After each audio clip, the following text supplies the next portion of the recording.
કચ્છી ગુજરાતી સરિતામાના ચેનલમાં આપણું હાર્દિક સ્વાગત છે। આજે આપણે બનાવીશું દેશી પીઝા। એ પીઝા કેવી રીતે બનાવું એના માટે પહેલાં આપણે શું જોશે એ આપણે જોઈએ। આ કાજુ મેં પલાળીને 10-20 મિનિટ સુધી રાખ્યા છે, બરાબર। એ આપણે આમાં મિક્સર જારમાં એડ કરીએ। આપણે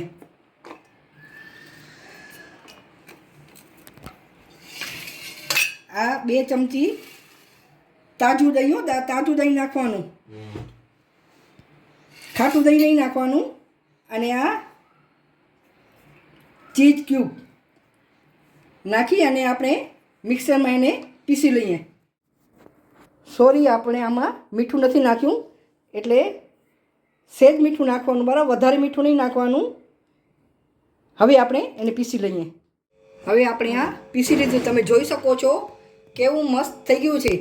આનો ટેસ્ટ મેયોનીઝ જેવું જ આવે છે। આ હું મેયોનીઝ તરીકે જ ઉપયોગ કરું છું। રેડીમેડ મેયોનીઝ આવે છે તે હેલ્થ માટે સારું નથી।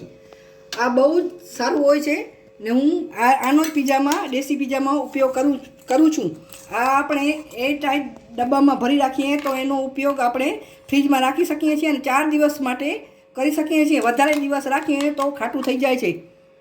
હું તો ફ્રેશ જ બનાવું છું, 2 દિવસ ઉપયોગ કરું। આ મેયોનીઝ પરોઠા જોડે, રોટલી જોડે પણ બાળકોને આપણે નાસ્તામાં આપી શકીએ છીએ। આજે આપણે આ દેશી પીઝા બનાવશું। તે દેશી પીઝા આપણે આ ભાખરીના બનાવશું।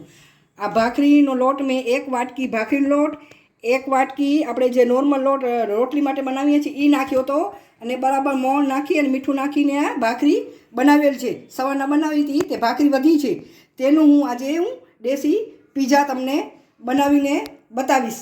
તો ચાલો આપણે શરૂ કરીએ। આજે આપણે આ દેશી પીઝા આ કઢાઈમાં, નોનસ્ટિક કઢાઈમાં બનાવશું, બરાબર।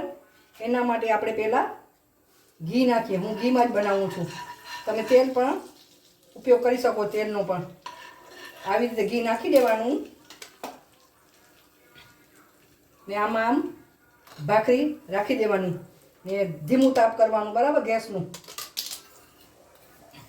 એના ઉપર આપણે ટમેટો આ કેચઅપ લગાડશું।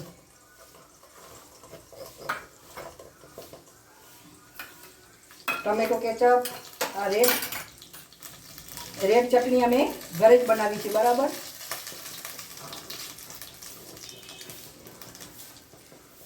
આ કાજુનું જે આપણે મેયોનીઝ જેવું બનાવ્યું છે એ અંદર એડ કરી દેવાનું। એમાં લીલા મરચાં, ગાજર, કોબી, ઝીણી સમારેલી ડુંગળી, ટમેટા, આ વટાણા એડ કરી દેવાના ને ઉપરથી આવી રીતે આમ ચીઝ નાખી દેવાનું। હવે એના ઉપર આ બીજી ભાખરી આવી રીતે રાખી દેવાની આમ, ને એના ઉપર આ ટમેટો કેચઅપ ને આવી રીતે આ ચટણી ને બધું આ નાખી દેવાનું।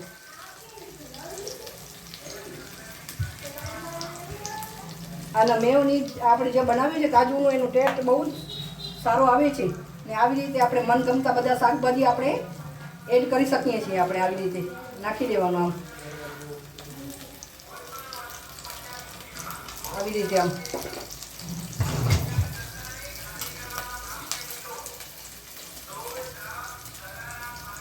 આવી રીતે આમ ચીઝ નાખી દેવાનું ને ઉપરથી આમ ઢાંકણું ઢાંકી ધીમા તાપે 5 મિનિટ રાખવાનું આપણે। હવે 5 મિનિટ થઈ ગઈ છે, આપણું પીઝા રેડી થઈ ગયું છે, એને બહાર આપણે કાઢી લઈએ। આ આપણું પીઝા રેડી થઈ ગયું છે। આવી રીતે બીજો પણ બનાવી લઈએ। હવે આપણે આ પીઝા કટરથી કટ લગાવી લઈએ। આપણા આ દેશી પીઝા તૈયાર છે, ભાખરીના પીઝા। જ્યારે પણ મારા છોકરાઓને પીઝા ખાવાનું મન થાય ત્યારે હું આ ભાખરીના દેશી પીઝા બનાવીને આપું છું।